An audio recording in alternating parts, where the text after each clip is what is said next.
In 1981, around 88% of China's population lived in extreme poverty, or under $1.90 a day. By the late 2010s, this was under 1%. So in absolute numbers, somewhere between 800 million and 1 billion people were lifted out of extreme poverty over roughly 4 decades in China. That's the largest and fastest such reduction in human history by a significant margin. So, does that fact vindicate the Communist Party of China? And if so, what policies and positions does it vindicate? In the 1980s, Deng Xiaoping liberalized the Chinese economy, allowing freer trade and profit-making by entrepreneurs. And that means that neoliberals will argue China's rise proves free markets work. But the Chinese state also kept a great degree of control in government hands, and the state remained thoroughly Leninist. So is its rise a vindication of the left? Or perhaps you might be watching this thinking I've got this all the wrong way round. Perhaps China's rise should not be a vindication of any ideology because China's rise was built on the backs of suppressed labor and authoritarian politics. In that case, should China be precisely an example of how not to run a country? Now, I find these questions personally fascinating. I spend a lot of time thinking about them. And given China looks set to dominate the 21st century, they aren't questions anyone can afford to ignore. And I had the perfect guest to talk them over. Jostein Hauge is assistant professor in development economics at Cambridge University. He's written extensively about China and can often be found arguing with China hawks on Twitter. Like me, Jostein has just come back from a trip to China. So we also discussed some of our experiences there. Jostein Hauge, welcome to Novara Media. Great to be here. Great style, by the way. Can't go wrong. Black t-shirt, shaved head, stubble. Yeah, doing my best Michael Walker impression. Representation is important. You are assistant professor in development at Cambridge University. We're going to talk about China in this discussion. I think originally you were specialized in global manufacturing. I suppose tell us a bit about yourself. Sort of, what's your intellectual background? How did you come to focus so much of your attention on China? So I started studying economics in Norway, where I grew up, where I'm from. Was a bit disillusioned by that education, felt I wasn't learning that much about the real world, wanted kind of a more heterodox approach to economics. And I also got interested in development economics. So I went to SOAS at London to do my master's there. And that place kind of shaped my intellectual inclination. And I did a master's degree in development economics at SOAS in London. For those who are unfamiliar with SOAS, that's the School of Oriental and African Studies. And then eventually I pursued a PhD in development studies at Cambridge, focusing on development economics, international political economy. And my interests have kind of developed into globalization, the role of the state in economic development, hence a focus on industrial policy. And that was with Ha-Joon Chang, wasn't it? Who some of our audience will have heard of. So he wrote Kicking Away the Ladder. That's correct. So Ha-Joon was actually my PhD supervisor. So obviously he's been a big influence on me. And yeah, given the things that I focused on, China eventually became very much the center of everything. So it wasn't that deliberate. It was just China sucked me in. Is that just because of the scale? Because obviously if what you care about is poverty reduction and economic development, China is a country of 1.4 billion people, which, I mean, for 2 decades was growing at 10% per year. So is it just that sort of, if you're interested in development and you sort of look from a super macro perspective, the most development is going on there? Is it the scale, or is it something qualitative about China that sort of fascinated you? Yes and no. Obviously, the scale meant that China just became such a huge topic in international political economy, in the world economy. But there were other things, such as my interest in the role of manufacturing in growth. China specifically, became this country, this huge economy that aimed to become a manufacturing powerhouse.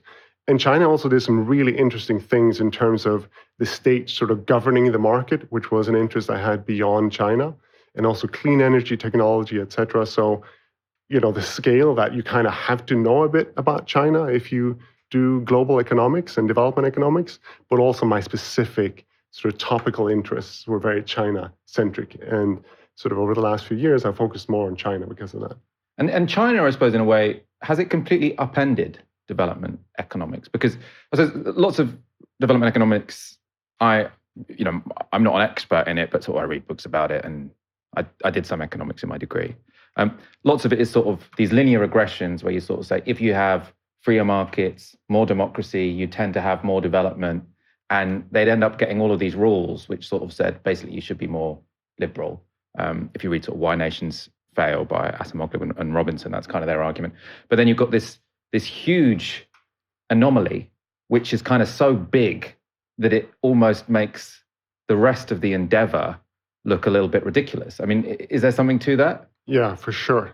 I mean, on the one hand, I think there's something to there in the sense that you're thinking of that they defy a lot of these ideas in mainstream development economics that sort of good institutions lead, or Western liberal institutions lead to development. China is clearly not the case. They have a very different governance structure. I think a lot of other countries actually defy that. So South Korea, Singapore, etc. We can talk about a lot of other examples of development. I also think it's worth talking about China as a disruptor in terms of the transformation we're seeing now. The scale and the pace is completely unique in human history, I would say. We've never seen a country this big grow this fast and disrupt the world economy this much. So in that sense, it's just disrupting things we're seeing in terms of economic development. I also think, as a person, as a sort of development economist at core, I was taught to think of development through many indicators, but the main indicator being kind of GDP and GDP per capita, and that's a good indicator of a country's material development. And there's sort of a lot of critique launched at that, but still a lot of economists believe in the force of that. And Didn't the Chinese government believe in that, though? Because there's lots of these degrowth economists who sort of say, oh, GDP doesn't really matter. But I mean, the big thing that, Deng and the Chinese Communist Party did, to my mind, is say, look, let's put ideology to some degree to one side. Deng's, famous phrase, it doesn't matter if the cat is black or white as long as it catches mice. Let's put ideology to one side and do whatever it takes to get 10% growth a year, and that will lift our people out of poverty. And kind of, they did it and it happened. Yeah. So does China not show that actually GDP as a concept isn't necessarily this neoliberal thing, and that any developmental state, if you focus on that metric, that probably actually will be quite good for your people? Yeah, I absolutely agree here. And I don't even think it's only a sort of a neoliberal thing. Even many heterodox economists use GDP as a good indicator of economic development. And I think for a country to measure its progress of sort of growth in material things, for example, in output, on its own, it's a good indicator. But where I think China is sort of debunking a bit the usefulness of GDP is if we look at its per capita level compared to, say, today's wealthy countries. So let's take the United States. China's GDP per capita is about 1/6 of that of the United States, 1/3 if we adjust for purchasing power. But China is really at the frontier of technological development. It has the best infrastructure systems in the world, I would argue, if you take both quality and scale into account. It produces practically everything across the value chain. And this is sort of not something that, when I traveled around and I sort of saw countries and I thought, oh, this is the GDP per capita of this country. Oh, that makes sense in terms of the levels of development that I'm seeing. When I go to China, it just doesn't make sense that it's quote unquote a developing country anymore, that it has so much lower GDP per capita than the wealthiest countries in the world. Is that because, and this is, I ask this as a genuine question. We're going to talk about our trips. I just come back from China. Yeah. You just come back from China. But in terms of this question of GDP per capita and how rich it seems when you're there, is that just about the countries versus the cities? Because is it the case that if you were to look at Shanghai or Beijing or Chengdu, for example, the GDP per capita would be at something which is much closer to European or North American levels, but what's bringing it down is that there is still a large rural population that has a completely different standard of living to, your median American? I'm really happy you're bringing this up. My short answer is no. we have, in the US, you also have huge regional disparities. You have, California, Silicon Valley, San Francisco, really high income, Mississippi, really low income. And yeah, maybe you could argue that the lowest income areas in China are still somewhat lower income than the United States, but you still have near universal access to electricity, near universal access to roads and good transport infrastructure, near universal access to housing in China, that is. Most people have access to good private transport. If they can't afford a really expensive car or even a cheap car, they can afford a cheap electric scooter. So I would say even at the sort of poorest quintile or segment of the population, you have a relatively good living standard. What's interesting is when I was in China, I talked to a lot of people. A lot of people had lived in both America and in China for a long time. I met one person who said he'd grown up in America very poor, and he's now lived in China for 12 years. And he said he'd rather grow up really poor in China. That was just one statement. And there were other people who said, okay, maybe at this stage of development, America is better than China. But generally, the fact that all these people who had grown up in wealthy countries said were sort of ambiguous in their answers as to whether or not the living standard across the spectrum in China and across regions in China, they were ambiguous as to whether or not it was better, is actually a really sort of just interesting observation. And is that partly because, so I suppose one thing I noticed in China, obviously everyone, this is not a surprise to anyone, this is not breaking news, China's infrastructure is good, but China's infrastructure is very good, right? The metro is, very expansive and cheap. The high-speed rail obviously is amazing and affordable. Not actually as cheap as I thought, but very much affordable. You wouldn't sort of commute on it on a daily basis, but that's like commuting from sort of London to Berlin anyway, if you're going from Beijing to Chengdu or whatever. So it's cheap for what it is.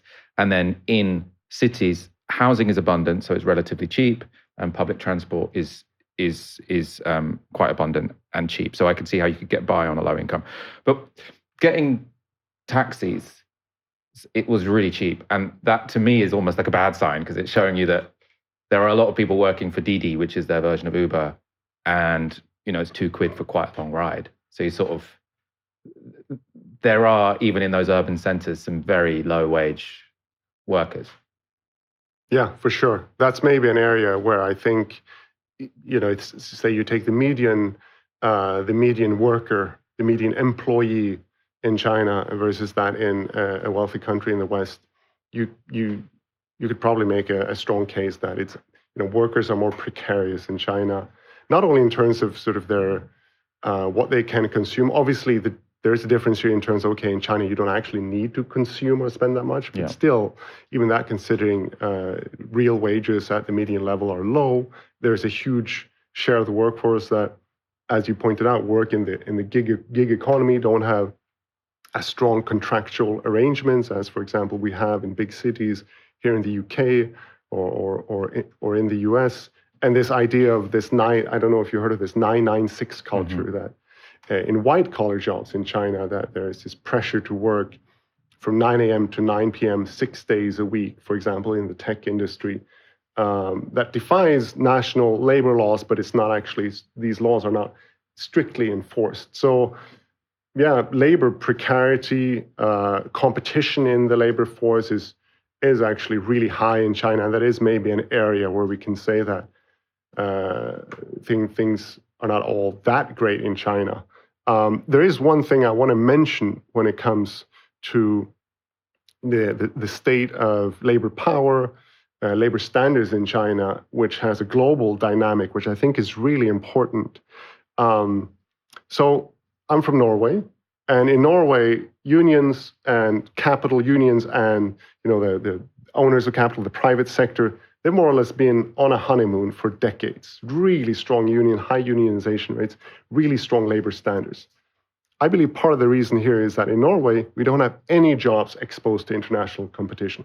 More or less, very few jobs are exposed to international competition. Part of that is because we're an oil economy, but also part of that is because all the cheap and precarious jobs can be outsourced to lower income countries China being one of them. So China also has had to come from a position of being subordinate in the global economy, still to some degree subordinate in the global economy. It's still Chinese workers working in supply chains for Apple rather than the other way around. So we also have to take that into consideration when we talk about precarious labor in China, and the fact that given this position, that labor standards have actually improved tremendously in China over a 30-year period. So it's a really complex picture here, I think, with respect to labor standards in China. Is that the case? Yeah, because I haven't heard so much about that, because obviously what everyone knows about China is that there's no independent trade unions. There's a reasonable degree of labor repression, and in firms, sort of the firm is functioning, sort of its ownership structure is sometimes quite ambiguous. Is it state-owned? Is it privately owned? Is it some mishmash of the two? Is it privately owned but informally sort of directed by the state? All of that in terms of the ownership is very different in China than it is in the West. In terms of the relationship with the boss to the worker, it's quite similar, right? It's very hierarchical, quite authoritarian. And is that, I mean, but you're saying despite that, labor standards have increased. I suppose, could you sort of expand on that? I mean, one stat that I think supports this idea that labor standards have increased is simply how much wages have increased. Yeah. So, for example, real wages that account for or adjust for inflation, have, I think, increased something like 25-fold, if I'm not mistaken, since around 1980, which is huge. So I believe that's the median wage in urban China, and a lot more people in China live in urban areas. So that's a tremendous improvement in labor standards themselves. And you have clear evidence of more people working on formal contracts, more clear regulations when it comes to working hours today compared to, say, 30 years ago. So there are clear indicators that labor standards, both in terms of sort of non-wage factors and wage factors, have improved in China. But I think the things that you point out are very real and correct. I agree. Well, we're sort of going from topic to topic here. If anyone's watching this and thinking this should have been more structured, then fair play. But I'm just very interested in all of these topics, so I'm going from one to the other. In terms of sort of when people look at China, something I'm very interested in is people often say, "Oh, yeah, the growth, great. The increased living standards, great. I like that they have high-speed rail. I like that they have lots of housing. They're lifting people out of poverty, fantastic. But I don't like that it's not a liberal democracy. I don't like that they don't have independent trade unions." And you're sort of looking at it like a sort of pick and mix, where people think, well, let's take all of the good bits without any of the bad bits. And I suppose I feel like my position is more, you've probably got to take it as a whole. One of the reasons they got 10% growth is because they kept labor costs down. You couldn't have had 10% growth with independent trade unions. You probably couldn't have had 10% growth with liberal democracy. So do you have to take the rough with the smooth when it comes to China? I'm not entirely sure if it's the case.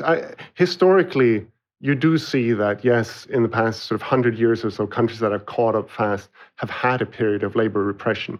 I don't think we should, then sort of conclude that, okay, you need to repress labor to develop for a period. I think that's a dark conclusion, a path that I don't if you go back to if you go back to China in 1980s, you're in a Politburo meeting where Deng is saying the thing we need to do is get growth as fast as possible, because that is the way we're going to lift, the hundreds of millions of our citizens out of poverty. We can't be ideological about this.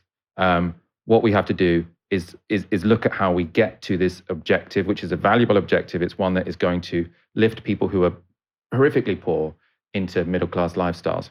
He's saying, I think to do that, we can't go down this Western liberal route of having independent trade unions, because that will mean that our exports won't be competitive, and that will mean that we won't be able to achieve growth. And to some degree, he probably feared that would create an independent power base that might create chaos. You're in a room with Deng in the 1980s. Do you say, no, Deng, I think you can have 10% growth and be more relaxed about independent trade unionism? There, I think you said something very important, and something that's very in line with how I believe that the Chinese government thinks that first and foremost, we need to achieve economic development. We need to grow the pie. We need to sort of unleash the productive forces and become this big, powerful nation in the world economy. We need to go on a path of sovereign development. This is something Mao, emphasized a lot too. That we've been humiliated for such a long time. We need to grow, and this idea of economic development first, and the state getting legitimacy from economic development, is a really powerful thing in Chinese politics.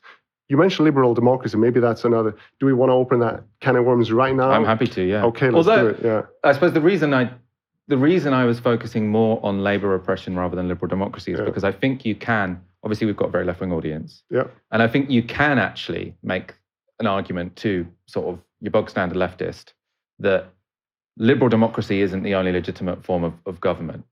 And I think if they say sort of the Chinese Communist Party with their one-party state, you might call it whole system democracy, you might call it sort of authoritarianism, maybe you call it a little bit of both. If you say that's a legitimate system given how much sort of growth it brought about, I think many people on the left are willing to accept that. Yeah. If you say to people on the left, actually, China were probably right to ban independent trade unionism, that's much more controversial. And I like to focus on the real tensions. Yeah. Obviously, if you've got a liberal audience, they're going to be more concerned about the liberal democratic point. I'm in line with you here. I do think there is more tension here when it comes to the labor standards aspect and the power of labor. And that is, I think, if there's one area of China's economy that sort of doesn't neatly fit in to what the left prescribes to, it is the power of workers and the power of labor. And as we discussed, it's complex. On the liberal democracy bit, I do think when you study China, it's important to try and take off the Western liberal democracy goggles and really try to understand the governance structure and ask questions like, are the people happy with their government? Is the state legitimate? Are the people in power competent, and do they try to serve their people? These are also important questions when we understand democracy. Some people say, oh, China is a democracy. I wouldn't go that far. I think China is still authoritarian. It limits certain freedoms, but the perception of democracy in China, the perception of a government that delivers on well-being is actually quite high.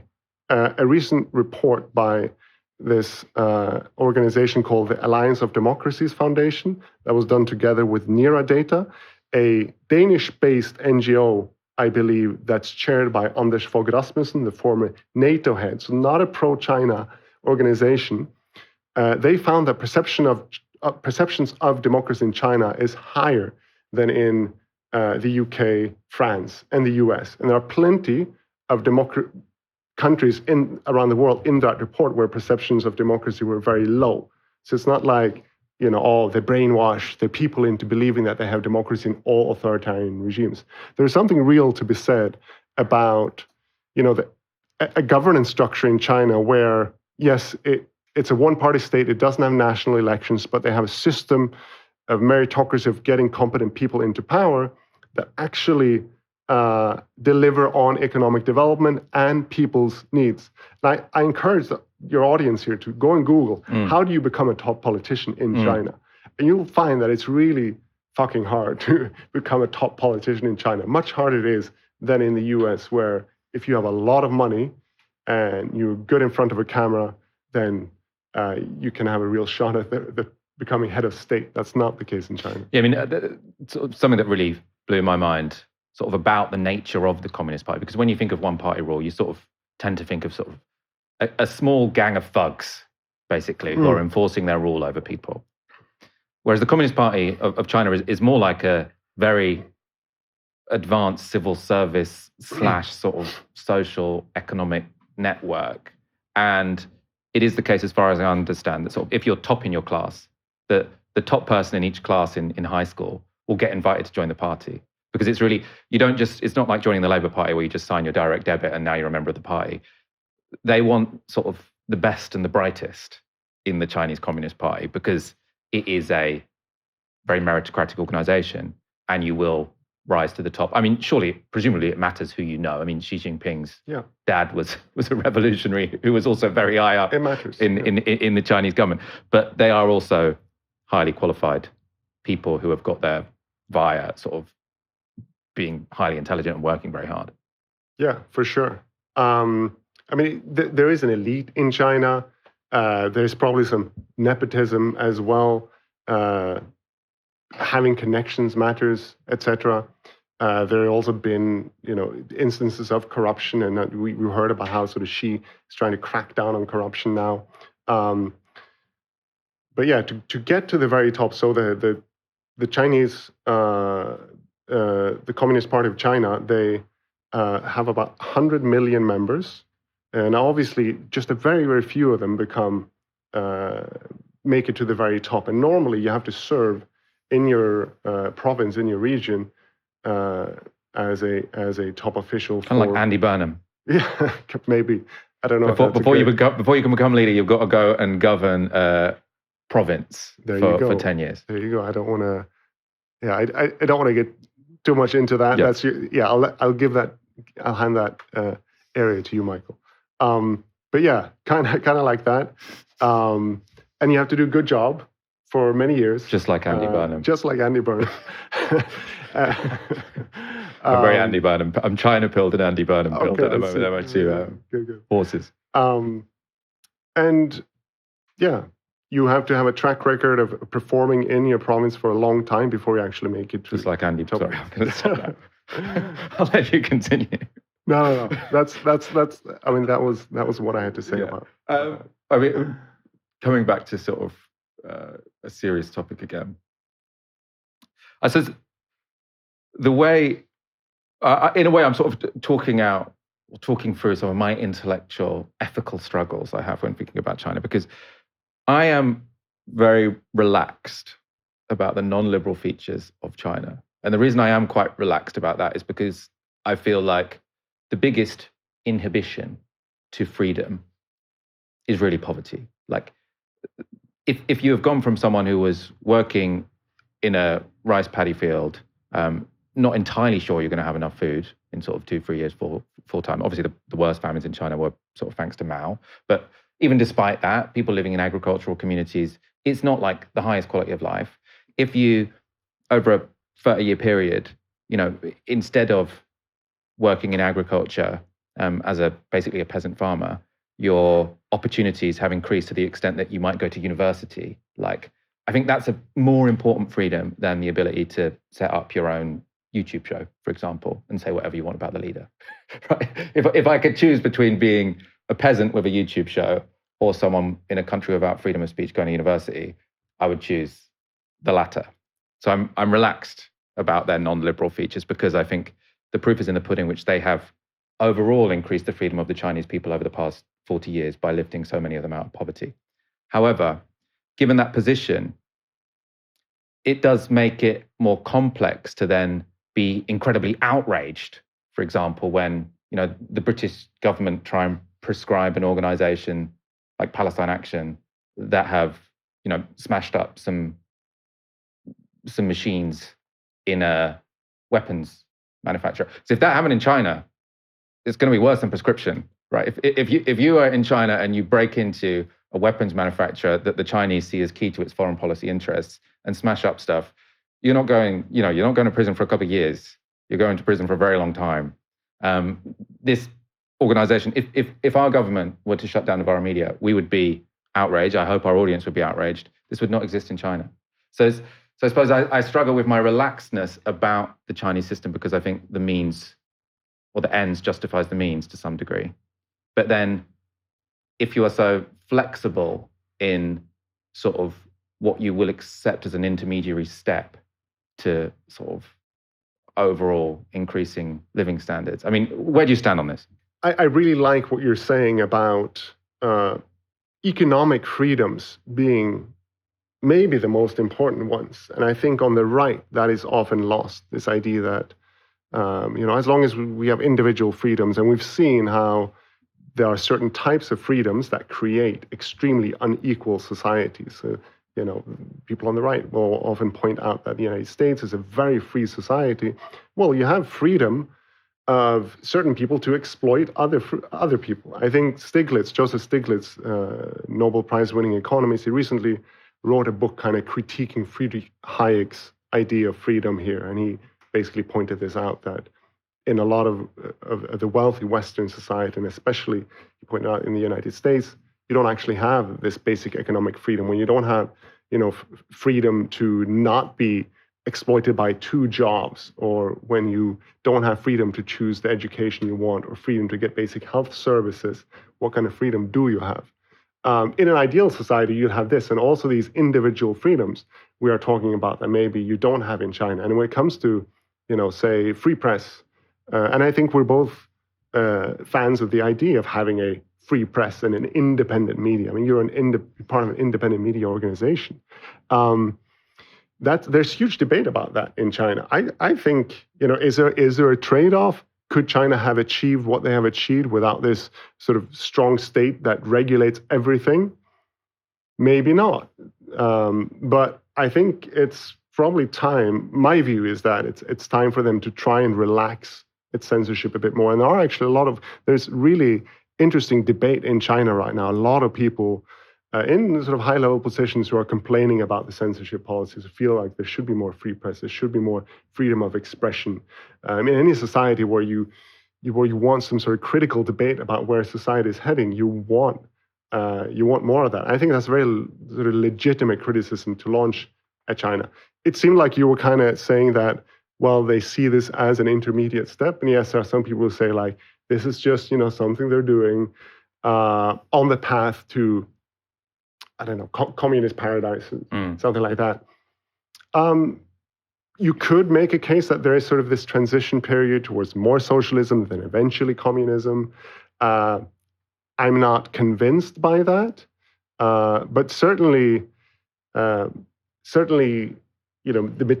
there's this argument in development economics that when you increase the material standards of living for people, then you also get this middle class that advocates for more individual freedom as well. So this will, I think, happen more and more in a society like China, that the public will voice their opinion more loudly about having more of these individual freedoms.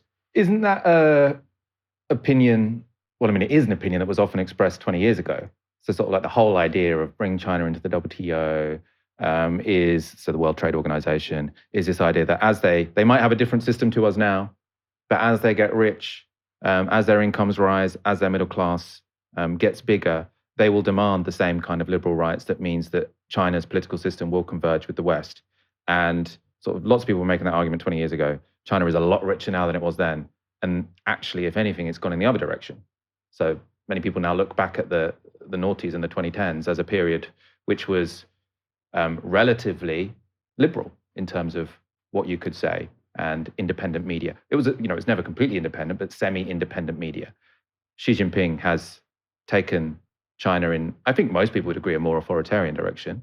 Some people would say, yeah, he had to do that because he has, in the process, clamped down on corruption and stabilized the system, and sort of he was worried it was losing its purpose and that it was beginning to ossify. No one believed in communism, and it was like the Soviet Union in the 1980s, and it was ready to collapse. So many people would say he's reinvigorated the system.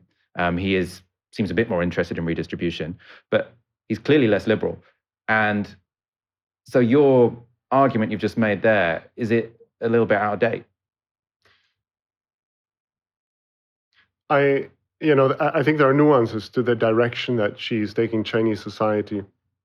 To what extent was China really that liberal in the sense of, allowing as many individual freedoms as today? Yes, she is less liberal than Deng. He's also more, I think, pro-poverty. Pro-poverty alleviation. Yeah, thank you. Yeah. He might not be liberal, but at least he's pro-poverty. Thank you for correcting me there. It would have been a huge more pro-poverty alleviation, more sort of anti. I think there's a huge segment of a larger segment of the elite and the liberal elite in China that dislike him. because he is a lot about improving the conditions for people in rural areas. He's not very liked among the wealthy. So maybe we hear these wealthy elite voices more. Inequality has not risen under Xi. Some would say it's gone down slightly. If you look at the Gini index in China, it's more or less been stable or reduced slightly for the past, I believe, decade or so. Yeah. So I think presumably inequality in China, it looks a little bit like in the UK in a way. Sort of it rises dramatically in the 80s. Yeah. And does it continue rising in the 90s and then levels off? Yeah, it's leveled in the past 10 years. Inequality in China is a problem. I think that's something that she's trying to do something about. But yeah, he is certainly sort of fits into this idea of an authoritarian leader. But I would say that he is more a authoritarian developmental leader than authoritarian predatory leader. Do you think China is meaningfully communist or just developmental? I think it is developmental. You see similar characteristics between China and some of these developmental states like Korea and Singapore, where the state controls the commanding heights of the economy. So banking, energy, infrastructure, and so on. But I think there are clear differences that make China a little bit more socialist, I would say, in nature than the state capitalist societies. Sure, in China you have a budding capitalist sector, and in sort of the goods sector you have private companies that are thriving. You can go to China and it can come across as very capitalist. But one area where I'd say it's really important to understand where China has roots in a socialist and even communist thinking is when it comes to the financial sector. So the financial sector is completely controlled by the state. Banks, most major banks are state-owned. The state controls capital flows very strictly. The exchange rate is set by the state, no independent central bank. So they have this very clear idea of, okay, we're going to control finance. We're also going to control speculative finance and clamp down on that. And I do think it's important to understand where, what motivates the thinking of the party. A party that's called Chinese Communist Party. That is the name that it's important to understand. Marxism is the official ideology of the ruling party in China and has been since the age of Mao. This makes it different from a state capitalist society like, for example, Norway. You could argue where I come from. Norway is also has had some degree of state capitalism. Well, Norway's just a social democracy, isn't it? Yeah, it's sort of a different model. I can tell you for sure, Marxism is not the official guiding ideology of Norway. And you can see, they talk actually quite similar to some of the things you saw in the writings of Marx and also Lenin about the importance when you're a development country or when you're behind, that you need to sort of unleash elements of capitalism to grow the pie, the productive forces, before you actually can have meaningful socialism. And again, is China going towards a more socialist direction?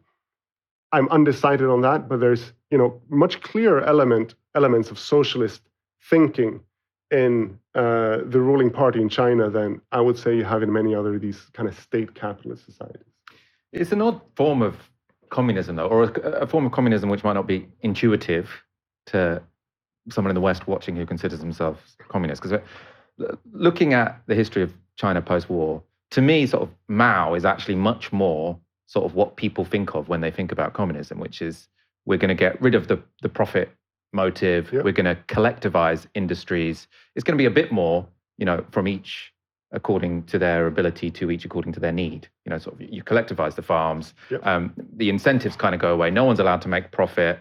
But the idea is that everyone will sort of chip in and then we'll get back what they need. And the whole thing, didn't work at all. Meanwhile, Taiwan, Korea were going ahead with state capitalism.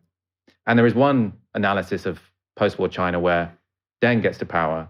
Deng looks at what Mao did and you say, wow, I can see why Mao thought this was sort of the communist revolution we had been fighting for.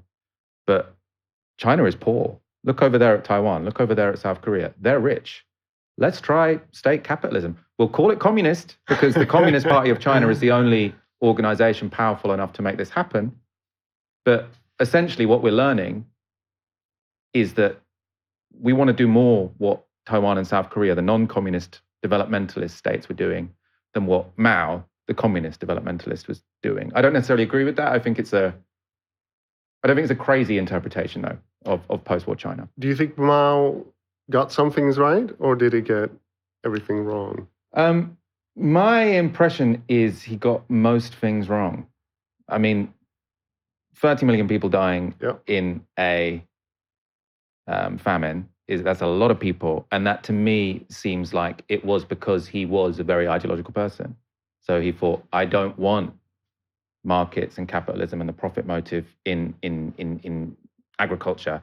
And I think he was sort of a voluntarist. It doesn't have to be this way. It can be this way. Let's give it a go. Let's try killing all the sparrows. Let's try getting everyone to melt down their iron or steel or whatever. It was a disaster. And then the Cultural Revolution also, to me, strikes me as sort of quite a voluntarist communist thing to do, really, which is to say, the reason we aren't having success as a nation is because there is concentrated bureaucratic power. And what we need to do is we need to challenge hierarchy. We need to challenge the concentration of power. And then magically, if we stop doing that, if sort of the fetters of our development have been brushed aside, then development will happen. And both of those, to me, are sort of ideas I recognize in a strain of leftism, which is sort of this voluntarist, we need to get rid of the exploitation and everything else will then be beautiful. I think he did that, and it was a disaster for the Chinese people. I mean, the thing he did that was good was unify China. But after that, I think he was probably a brilliant war leader, terrible administrator. Yeah. I mean, the Great Leap Forward, the Cultural Revolution, quite a big disaster. The Chinese say 70. He got 70% right, 30% wrong. I mean, whether or not the Chinese believe that, or whether that's more propaganda, that's up for debate. But he did unify China. He set China, I would say, also on a path of sovereign and development and quite strong anti-imperialist attitude that I think are still strong in China today. But that was also the other thing that Deng sort of changed, right? Because that was also part of Mao's sort of ideology, which was it was anti-imperialist, it was anti-elite, anti-capitalist. Then Deng comes along and says, actually, maybe having the profit motive, having some markets is actually the way to get rich as a nation. And also, I think he explicitly says, all the allies of America, they got rich. The allies of the Soviet Union didn't. Like, why are we constantly raising these flags? And I went to when I was in Shanghai, I went to the propaganda museum. And you go there as well. Yeah. Like the Mao era posters, they're all about sort of like anti-imperialism, international solidarity against the evil Yanks. And that was his policy. That was a big part of his ideology. But the Chinese people remained poor and miserable in many cases. I mean, dead for 30 million of them. Deng comes along. He's like, this is not helping our people. And then the posters all become about believe in science. Learn science as a child and get good at maths. Work hard. It's all about drop the ideology. Let's just do what works. Let's be pragmatic. Let's try and develop ourselves as a country and increase the quality of life of our people. Enough with the slogans. And I find that quite inspiring, actually. Yeah. I'm not a sort of defender of Mao in that sense. I think you make some really good points about him. And this idea of controlled liberalization, I would say, under Deng was a smart move, especially in that, I think, era of the world economy, because I think we also need to look at what China did in the context of, say, globalization that was going on, hyper-globalization at the time, and seeing also what these other East Asian developmental states had done. It was clearly a smart move to attract foreign investment, to, understand that having some for-profit, organized part of the economy under the for-profit motive and having private markets was important.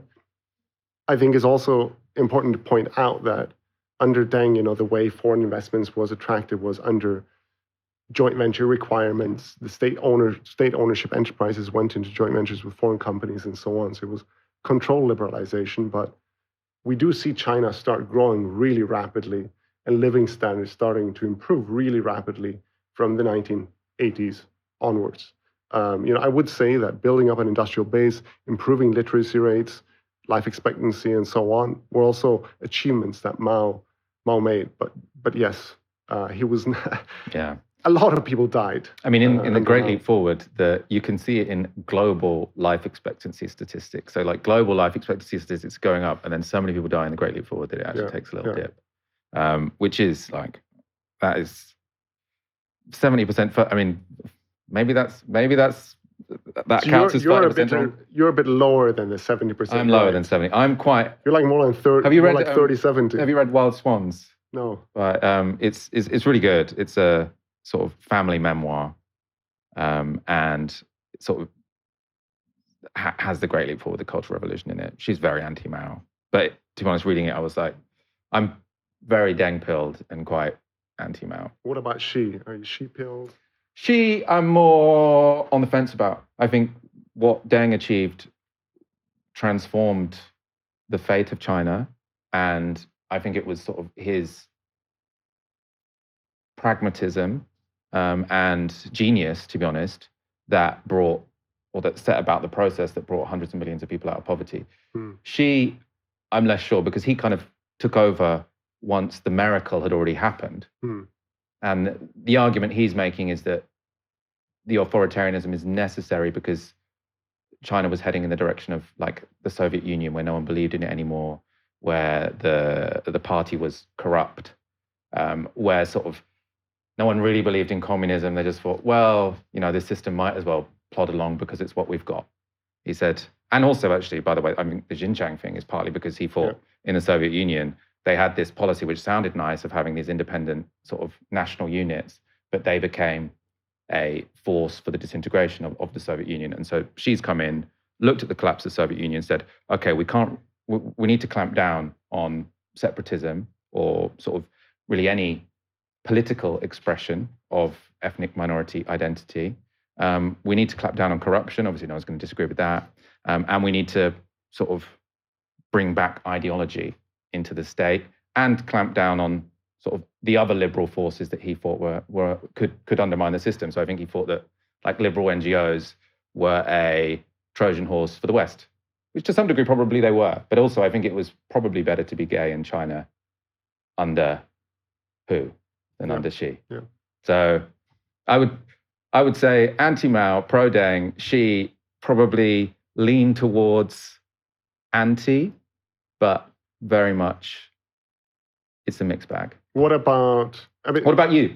Well, I am with you on the critique of Xi in terms of what's happening internally in China, the slightly more authoritarian, maybe even nationalistic turn. I think, if people say, if you actually let the young people in China, if people in the West heard what they think, it's much more sort of pro-China and nationalist than... I strongly believe that the Communist Party of China makes China less nationalist than it would be if they became a liberal democracy. Yeah, I think so as well. I do think, where China is now technologically, the transformation we've seen from going to being sort of, being a country that's doing catch-up development to technological supremacy has happened under Xi. Yeah.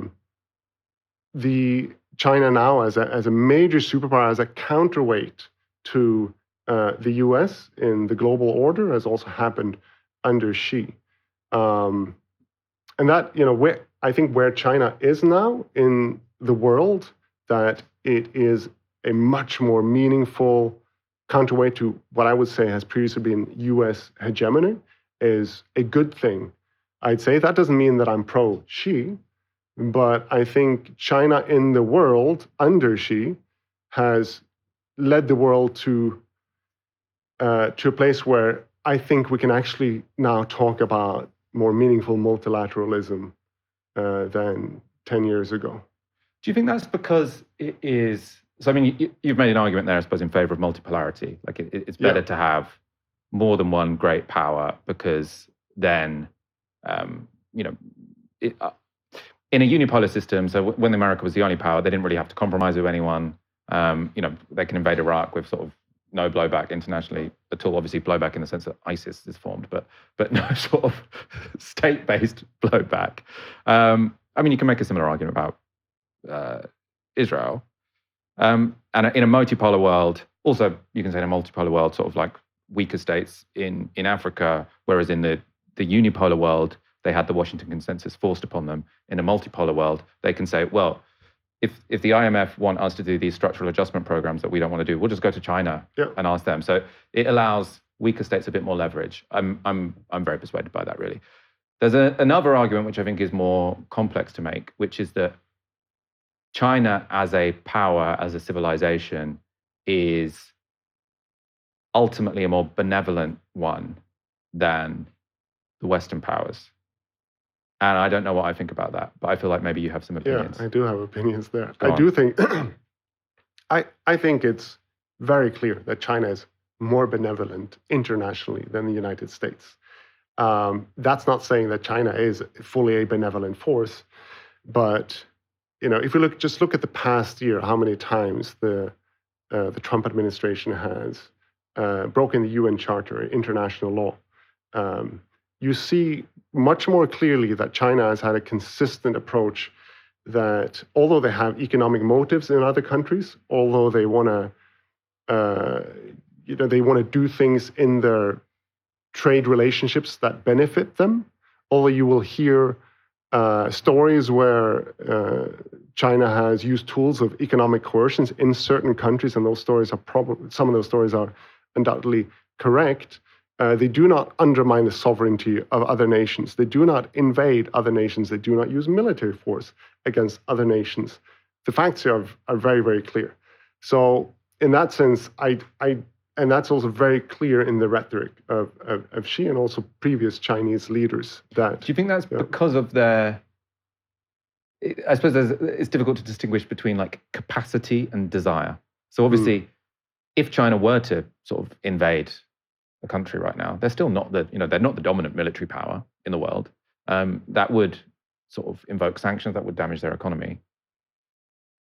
If they did become the sort of dominant global power without peer competitors, like what the United States was for much of the 20th century, would it then become less inhibited? Or do you think that because its ideology is, there's something about it as a political unit that makes it more aggressive, that even if it did have sort of unique great power status, if it became the sort of the global hegemon in the same way that the United States was in the 20th century, which it's not yet, you still think it would remain peaceful? This is what I don't.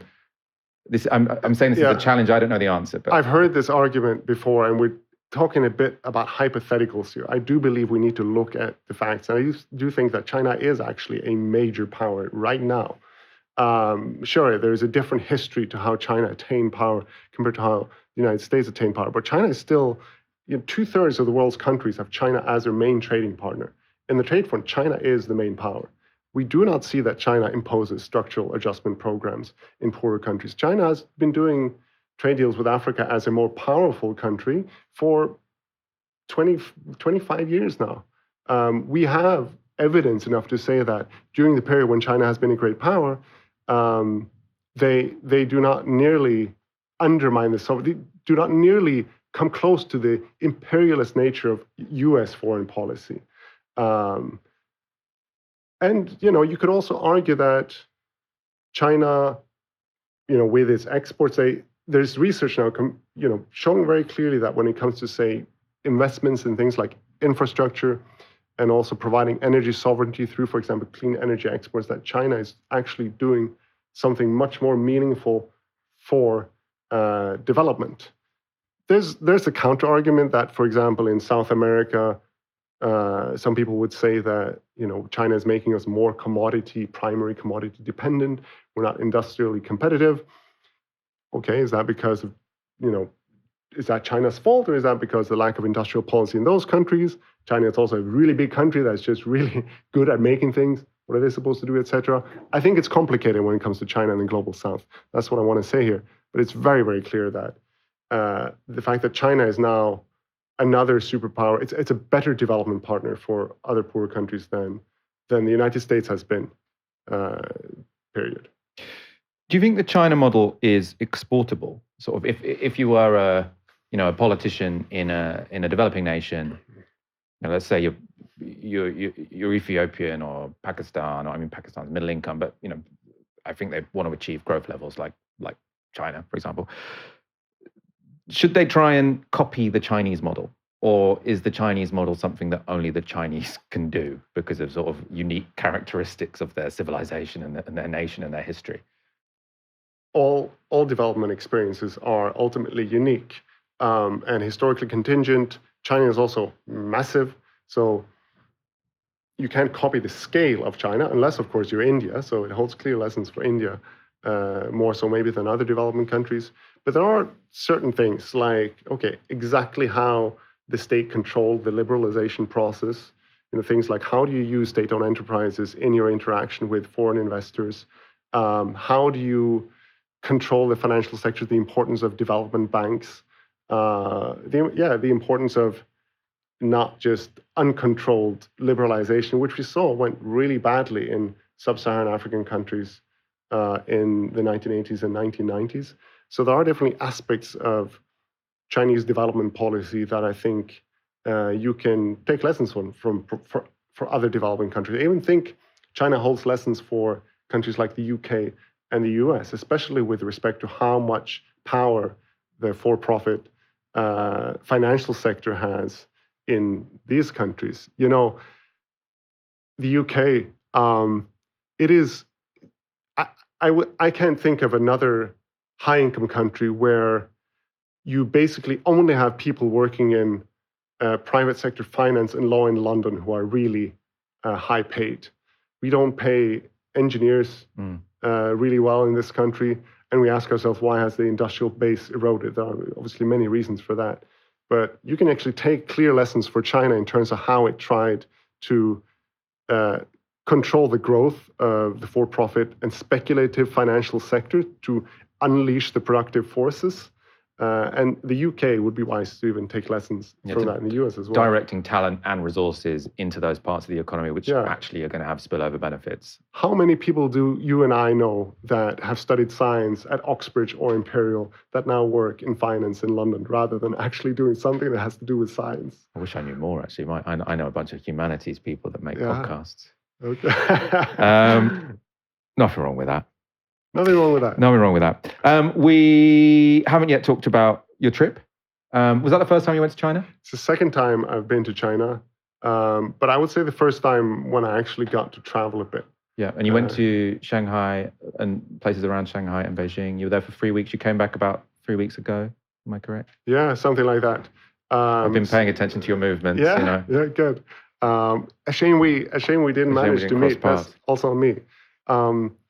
Yeah, so I went to Shanghai and Nanjing, Yiwu, which is a city where they produce sort of the everyday consumer goods for the world. I think actually they manufacture something like 70% of the world's Christmas decorations in locations around Yiwu, Shangrao in Jiangxi. So I did a lot of traveling around there, and thanks to I got a shout out, give a shout out to David Fishman, who's a person I contacted, who's an American who's lived in China for 12 years, who I actually wanted to interview because he's a clean energy specialist, and he said, "Why don't we travel together?" Oh, nice. And yeah, and I think he writes his blog, travel blog, in addition to his work as an energy consultant. He's been to more than 100 Chinese cities. So he's, was a very good travel companion to have in China. So a lot of traveling the first week and a half, and then I was in Beijing, mostly the second leg of my journey for various meetings there. And obviously you've read a lot about China, you've thought a lot about China. From your experience there, was there anything that surprised you? Or all your priors just confirmed? all my China maxing priors confirmed. I was ready to China max. No, I would say, and we've kind of touched a little bit on this, but I knew that infrastructure was well developed in China. But I was still, I would say, positively shocked at how well developed, especially the rail system. They built now, 50,000 kilometers of high-speed rail, more than the which rest is of the more world than the combined. rest of the world combined. Yeah, it's about 2/3 of the world's high-speed rail. And I traveled a lot by rail, so I got to be in big train stations, smaller train stations. So I think, I visited probably 5 or 6 different rail stations connected to this grid. And so it's not just, the actual trains that run fast, smooth, and with reclining seats and big space for a 6'5" guy like me in second class, actually. But also the way they organize the train stations. For example, Beijing South Railway Station, which is a huge rail station in China, they had these gates built in the middle of the station, and then you took an escalator down, and the tracks were underneath, and then all the shops on the side, and obviously most of the signs were in Chinese, but I could so easily make sense of everything. Queues were just very fast. I just really, after a while, whenever I was about to take a train somewhere, I was just very excited because it would just be so easy, comfortable, etc. They run a tight ship. They run a tight ship. But that was coming back, taking, Great Northern from London to Cambridge. I want to take a dig at Great Northern. Well, maybe I do. You can. Yeah, I can. Yeah, a little bit depressing. Although I love my life here generally. So infrastructure was even more impressive and better than I'd heard. But I did, and in that sense, I would say that China came across as one of the most developed countries in the world. But then also we talked about labor precarity, and this is something I witnessed. And there, it seemed like a lot of gig economy workers that work hard and not necessarily in jobs that you'd see in the West. One thing you notice when you, I guess, travel to a country where a higher share of workers work in the informal sector, or there's higher unemployment rates, that you'll see workers in positions that you won't see necessarily in high-income countries. Like maybe there are 2 people at the hotel coming to the car to try and open your door instead of none, or something at a mid-scale hotel. And I think that can be sometimes an indication of the kind of the precariousness of labor. So that's something that another thing I've observed. Yeah. What about you? You also traveled. Yeah, I've got a 45-minute video that anyone can watch where I did a big kind of like sort of. It was I saw that. It was really my nice. Trip to China. Yeah. So I won't speak in too much detail. I mean, I suppose the infrastructure sort of I knew. The scale, obviously, when we first arrived, we were sort of like, we want that moment where we see the scale of it. I mean, it was more, Chongqing is like an amazing place to see that. Just getting a taxi ride, sort of like through Shanghai, you sort of see like, okay, it's like the most dense part of London, but just over and over again times 100. So I hadn't really been in a city of that scale before. I mean, I suppose one thing I was looking out for is how kind of humane it felt. And obviously, it's ridiculous to think you can see that on a 2-week trip, right? But I think I knew the infrastructure was good. I knew the growth levels were high. And my concern, not that it's a bit self-important to have a concern about China. Obviously, they're doing all right. They know what they're doing. Is that they're not having enough fun. Like, they're very good at development. They're very good at building infrastructure. I'm like, but are they having a good time? And when I was in Chengdu, it did feel like there were people having a good time. There were young people drinking in the street, having hot pot in the street. The people I spoke to in Beijing and Shanghai actually did say that the young people are having a fairly difficult time, very competitive. Yeah. You have to work long hours. Old people having a great time. I'm about the like, who's having a good time here? I'm all about good vibes. I want people to be rich enough to have choices in life, and then to be able to have a nice time having beers in the street. That's kind of like my politics. I'm with you. And I saw a fair amount of that. Do you think there could be cultural barriers there as well? Because I'm always aware that, because I haven't grown up in China, because I've grown up in the West, there are certain things that I won't ever be able to fully grasp of how culture operates, for example, with respect to how people have a good time. Yeah. No, 100%. I mean, as I say, I think, you need a big, you need to flag that no one should really trust what I say about whether Chinese people are having 1.4 billion Chinese people are having a good time because they went on a 2-week holiday there. But I mean, the people I have spoke to. Hey, you said that people are having a good time. The people I spoke to there, though, I mean, my perspective was that old people are having a very good time, young people are having a more difficult time, but in places like Chengdu, still like an amazing place to live. I could imagine living in Chengdu. It felt more like Berlin or Barcelona than I was expecting. Yeah. But yeah, but we'll keep this conversation going.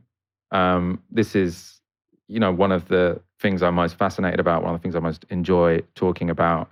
You're a great follow on Twitter for Chinese discussion. How do people follow you? Yeah, I think my handle is @Hauge Jostein. Yeah, I post about China in the world, China in the US, and also sort of more generally on international political economy perspectives, especially from sort of a left perspective. I also write, a Substack called Global Currents, which also covers international political economy for those who want a bit sort of more in-depth stuff, in-depth insight into my views on global economic matters. Well, thank you so much for coming in for this fascinating conversation. We'll definitely get you back in to continue this conversation. You guys, we've covered a lot today. If you've got any strong views about anything we've said, do put them in the comments. I'd love to read them. For now, Jostein Hauge, thank you so much for joining us on Novara Media. It's been a pleasure, Michael. Thanks for having me.